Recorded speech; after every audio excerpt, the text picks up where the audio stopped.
Listeners, kembali lagi di acara Ruang UGD. Seperti biasa, acara ini akan membahas seputar fakta dan mitos dunia kesehatan bersama saya Lika Adelia.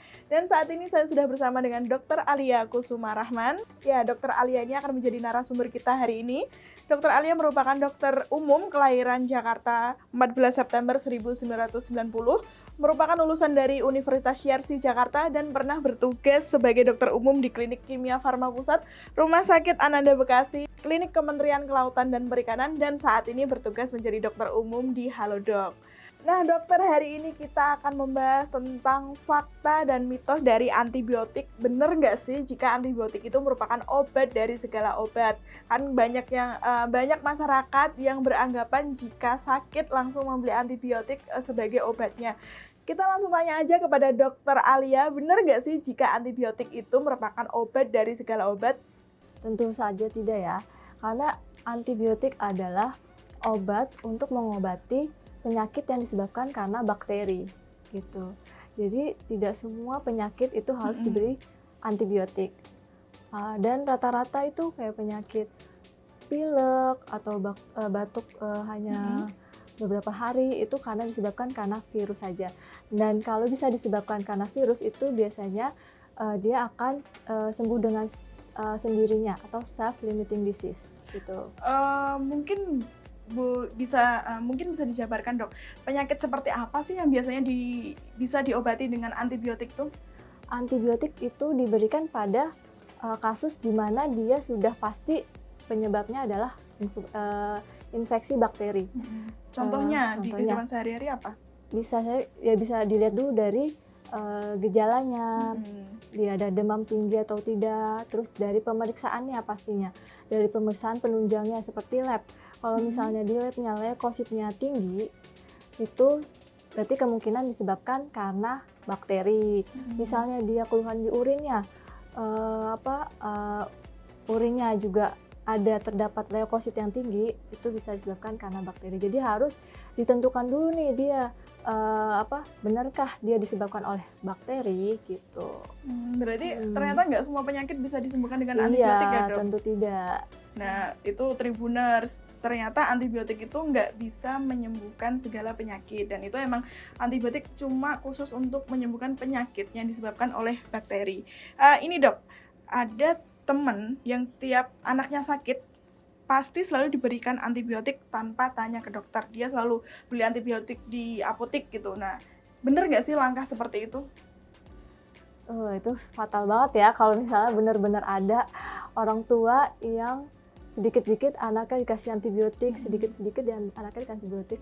Apalagi anak itu kurang dari 2 tahun tuh kalau perlu jangan kasih obat gitu. Karena karena dia masih terlalu kecil dan bahaya juga ya untuk obat kepada dirinya gitu. Nah gitu, antibiotik ya tadi indikasi antibiotik kalau dia memang benar terjadi adanya infeksi dari pemeriksaan penunjang, dari lab, dari urin atau dari kultur atau dari misalnya emang pokoknya dari hasil pemeriksaannya dia positif infeksi bakteri, oke, kita langsung bisa diberikan antibiotik. Namun kalau misalnya pada anak-anak itu lebih sering dia sering kan batuk kayak bronkitis atau bisa pilek gitu. Biasanya itu dia lebih banyak kalau penyebab pada anak itu disebabkan karena virus. Nah, kalau virus itu kan self-limiting disease, jadi dia bisa sembuh dengan sendirinya tanpa pengobatan atau tanpa antibiotik, dia akan bisa sembuh dengan sendirinya gitu. Kali nanti kita berikan simptomnya aja, gejalanya aja, misalnya batuk, bisa kalau anaknya di atas 2 tahun atau emang batuknya lebih dari 3 hari, itu bisa dikasih obat batuk. Dilihat lagi nih batuknya seperti apa, batuk berdahak atau tidak, atau batuk kering. Kalau misalnya batuk berdahak kita bisa kasih ekspektoran, kalau batuk kering kita bisa kasih antitusif gitu. Nah, kenapa jangan sedikit-sedikit dikasih antibiotik pada anak? Karena antibiotik itu kalau misalnya penggunaannya tidak disiplin atau tidak tuntas, itu bisa menyebabkan resistensi.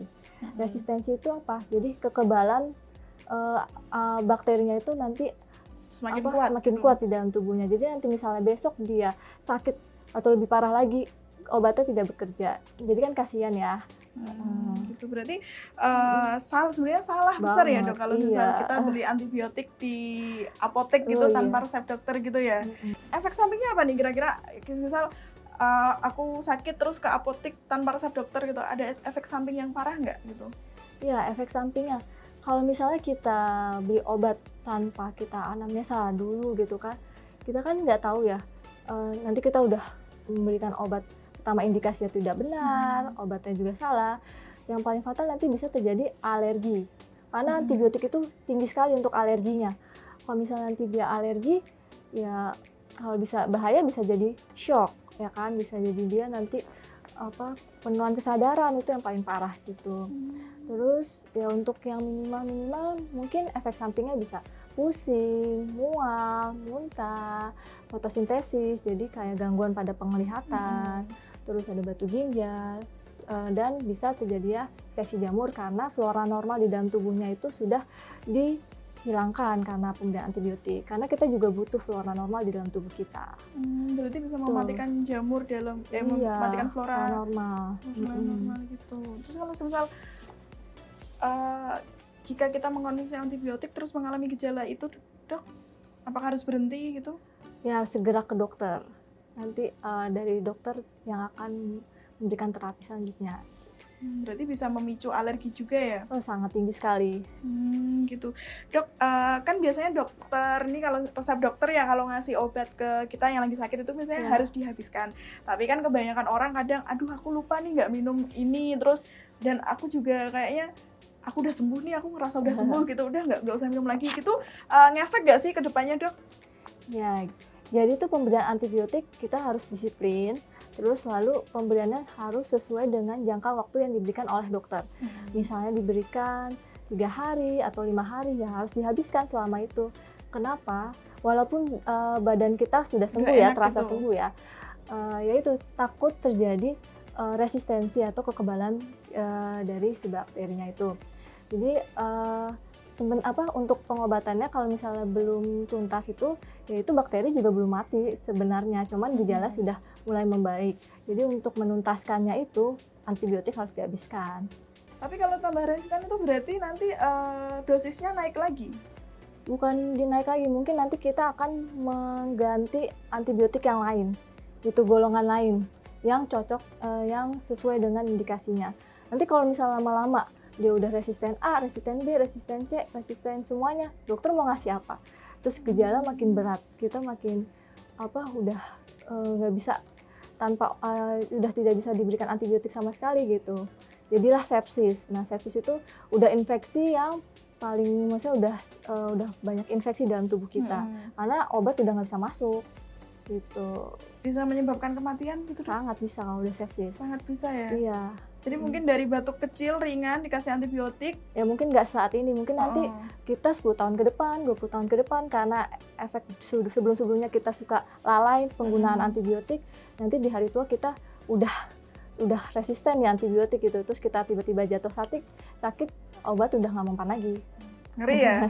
Ngeri banget Tribun Jateng. Jadi untuk pemirsa nih yang sering banget kalau dikit-dikit ke apotek beli antibiotik, berhentilah mulai dari sekarang. Karena nanti efek jangka kedepannya itu yang membahayakan, karena nanti kalau tubuh kita resisten, pas kita sakit dikasih antibiotik nggak bakal sembuh. Nah dok, ini tips nih untuk masyarakat. Jika semisal dikit-dikit batuk nih, ada nggak sih antibiotik alami mungkin, atau mungkin apa sih yang harus dilakukan agar nggak tergantung sama antibiotik itu?